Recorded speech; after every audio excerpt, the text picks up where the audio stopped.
Hi, congratulations, Volga Videos, for 18 million subscribers. Please do like and subscribe Volga Videos. వినయారు like ఒక certain of things చేస్తే ఒక certain of రోల్స్కి వీళ్ళు okay అని చెప్పి ఫిక్స్ అయిపోయే సిచ్యువేషన్స్లో ఉన్నాం మనం ఇప్పుడు. సపోజ్ ఒకళ్ళు ఒక జోనర్ టచ్ చేశారనుకో, వీళ్ళు ఈ బాగా చేస్తారని వాళ్ళకి అయ్యే. సింపుల్గా చెప్పాలంటే ఒకళ్ళు ఒక పోలీస్ క్యారెక్టర్ బాగా చేశారనుకోండి, వాళ్ళకే ఒక 10 సినిమాల్లో 10 పోలీస్ క్యారెక్టర్లు వస్తాయి. మీరు బాగా చేస్తున్నారు కదండి, ఇందులో కొంచెం వేరండి అని అంటారు. Right no you are into this kind of జోన్లోకి వెళ్తే, ఇలా కొంచెం ఎలాంటి దానికి వెళ్తే రేపు ఫర్దర్గా ఫిలిమ్స్ అన్నీ ఇదే టైప్ ఆఫ్ వేలో మీకు స్టోరీస్ వస్తే ఏమైపోతుంది ఏంటి? How I have that doubt అండి. I have that doubt. Actually నాకు చాలా డౌట్స్ ఉండే, చాలా రకరకాలుగా ఆలోచించాను. కానీ ఒక్కటే నమ్మని ఏంటి అంటే, ఈ మూవీలో 2-3 సీన్లు తప్పితే మిగతా స్టోరీలో నేను ఇచ్చే ఇంపాక్ట్ నెక్స్ట్ లెవెల్లో ఉంటుంది అది. సో ఆ ఇంపాక్ట్ క్రియేట్ చేస్తే నేను న్యాయం చేసినట్టు, లేకపోతే ఇలానే వస్తాయి అని చెప్పి నేను నమ్మను. ఒకవేళ I can create that impact అంటే నెక్స్ట్ నుంచి నాకు వచ్చేవన్నీ మారిపోతాయి, లేకపోతే ఇలా ఉంటాయి. కానీ నేను 3 రోజెస్లో కొంచెం మోడర్న్ క్యారెక్టర్, అది డిఫరెంట్ క్యారెక్టర్, ఇది డిఫరెంట్ క్యారెక్టర్, ఇంకొక దాంట్లో ఇంకో డిఫరెంట్ క్యారెక్టర్స్, ఇంకా కొన్ని మూవీస్ రావాల్సి ఉంది. So I did as a cop role in Shivam Bhaje. ఇంకా కొన్ని మూవీస్ ఉన్నాయి. భైరవంలో అంటే ఒక డీ గ్లామర్ రోల్ చేశాను.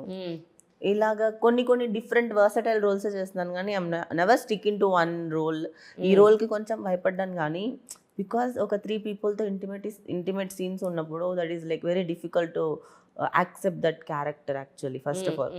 కానీ I took it as a challenge. I want to show that people not only మూవీలో ఇలాంటి క్యారెక్టర్, ఇలాంటి కొన్ని మూవీస్లో ఏంటి తెలుసా, ఇలాంటి సీన్స్ చేసేసి ఇంకా క్యారెక్టర్ ఉంది అని చెప్పి షూట్ చేసి కూడా క్యారెక్టర్ని తీసేస్తారు బేసికల్లీ.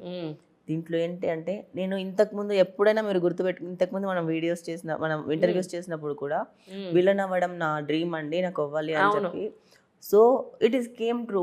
బట్ దీనివల్ల నేను ఫ్యూచర్ని డిసైడ్ చేయను. నా యాక్టింగ్ వల్ల నా ఫ్యూచర్ డిసైడ్ అవుతుంది, నా పర్ఫార్మెన్స్ వల్ల నా ఫ్యూచర్ నాకు కనిపిస్తుంది అని చెప్పి చాలా నమ్మాను. నేనైతే నా 100% కాదు, ఇంకా ఎక్కువనే పెట్టాను ఈ మూవీలో. అండ్ కమింగ్ టు 3 రోజెస్, నేను కాక మొన్నే మొత్తం 6 ఎపిసోడ్స్ చూడడం జరిగింది. అంటే 4 ఎపిసోడ్స్ ముందే చూసేసాను, లాస్ట్ 2 ఎపిసోడ్స్ డిలే అయ్యి. సో ఇవి కూడా కంప్లీట్ చేసా. I loved your role. అంటే ఈవిడ అటు పాష్ చూపిస్తుంది, తర్వాత ఒకేసారి స్విచ్ అయిపోయి ఊరు భాష, అసలు క్రేజీ ఉంది అదైతే. ఈవెన్ అందులో కూడా మేక్ ఓవర్స్ చాలా బాగున్నాయి. You look too good.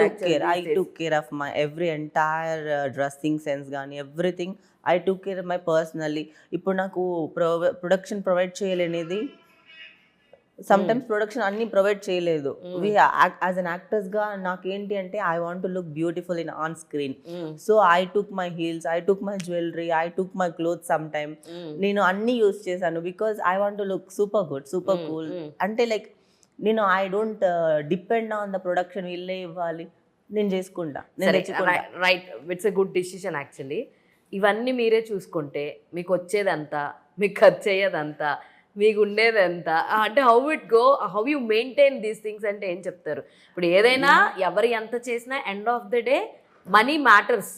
ఎంత సంపాదిస్తున్నావు, మీ సర్వైవల్ ఎంత ఉంది, మీరు మీ నీడ్స్, నెసెసిటీస్ ఏమున్నాయి అన్నది చేసుకుంటున్నాం అన్నది ముఖ్యం. సో దాని గురించి చెప్పండి. ఫైనాన్షియల్గా హౌ స్టేబుల్ యూ ఆర్? ఆదాయం 2 అయితే ఖర్చు 9 అనేది దాంట్లో ఉంటుంది కదా రాశి ఫలాల్లో. నాది అదే సిచ్యువేషన్. ఏ రాశి ఎందుకు మీది? ఆదాయాలు ఖర్చులు చెప్తున్నారు కదా, 2026 ఎలాగుందో చూద్దామని. 2026 మీనరాశికి అదిరిపోయింది. ఆదాయం ఎంత ఉంది, ఖర్చు ఎంత ఉంది మరి అది చెప్పలేను. ఆదాయం కంటే ఖర్చు ఎక్కువ ఉంటుంది. లేదు, ఈ ఇయర్ నేను ఎలాగైనా, నేను ఏంటి నమ్ముతాను తెలుసా, ఇప్పుడు నేను పెట్టిందంతా నాకు రిటర్న్ వస్తుంది, నాకు వస్తుంది ఇన్ ఫ్యూచర్.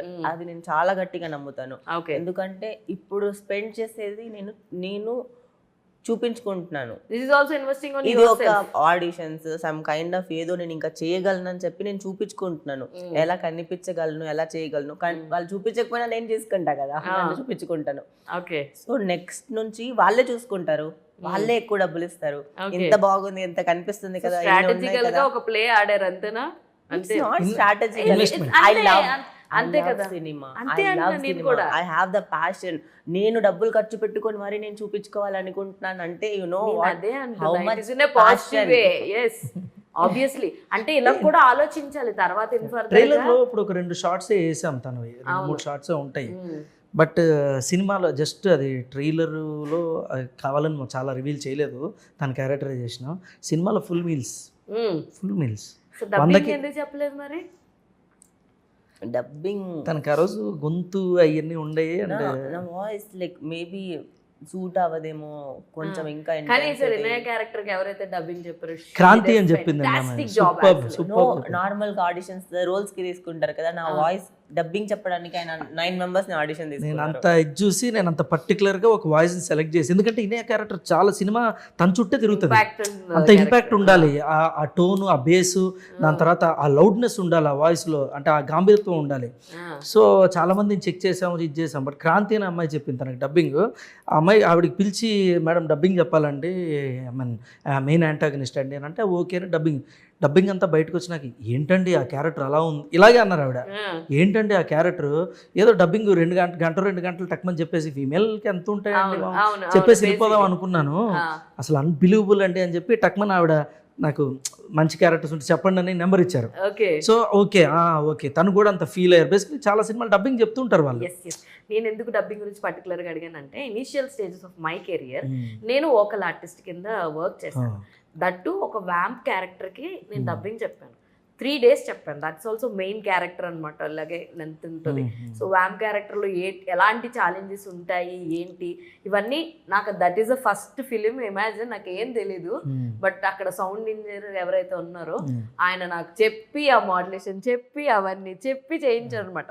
అందుకే దట్స్ అంత పర్టికులర్గా, ఎందుకంటే I have seen few footages కాబట్టి నేను అందుకే అంత పర్టికులర్గా అడగడం. క్వాలిటీ దగ్గర కూడా ఎక్కడ కాంప్రమైజ్ అవ్వలేదండి. ఆ పోస్ట్ ప్రొడక్షన్ అంతా అన్నపూర్ణ స్టూడియోస్లో చేసాము. సో ఏంటంటే మీకు ఫస్ట్ నుంచి చూసిన మీకు ఒక చిన్న ఫిలిం ఫీల్ అస్సలు లేదు, అంత కొత్త వాళ్ళు చేశారనో మీకు ఎక్కడ ఉండదు. ఒక కమెంట్ కూడా చదివాను, దండుపాల్యం దానికి కంటిన్యూషన్ లా ఉంది అని ఒక కమెంట్ చదివాను. దండుపాల్యం వైలెంట్ గా ఉంటుంది ఫిలిం.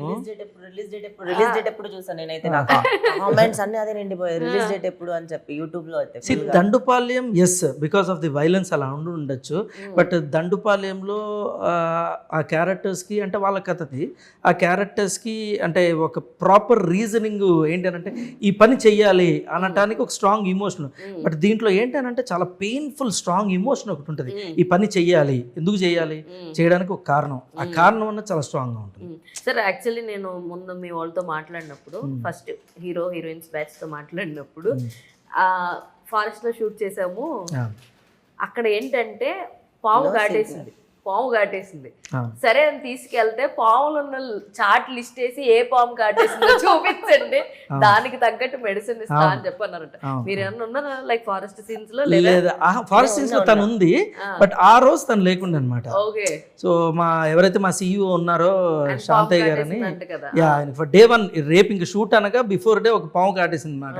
హైలైట్ ఏంటంటే అలా నా ముందు ఇలా దూక్కుంటూ వెళ్ళి ఆయన కాలుకి కాటేసింది పాము. జరిగిందంట నేనైతే యాక్సిడెంట్ అయిందండి. That's very common there. అక్కడ కామన్ ఒక పాములు ఫోటోలు లిస్ట్ చూపించి ఏ పాము కాటేసింది చూపించిందంటే ఎన్ని అడ్డంకులు వచ్చినా మా మూవీ ఆగలేదు తెలుసా. ఒక నేచర్ బాగా సపోర్ట్ చేసింది, చాలా ఫైట్ చేసాం. We are here now. Okay super.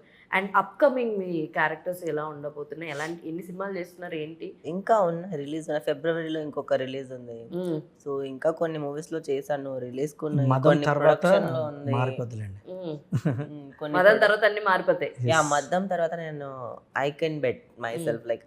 Sir after మదం విచ్ కైండ్ ఆఫ్ జోనర్ తో వస్తారు మీరు? నెక్స్ట్ అంటే ఒక 2 జానర్స్ అండి.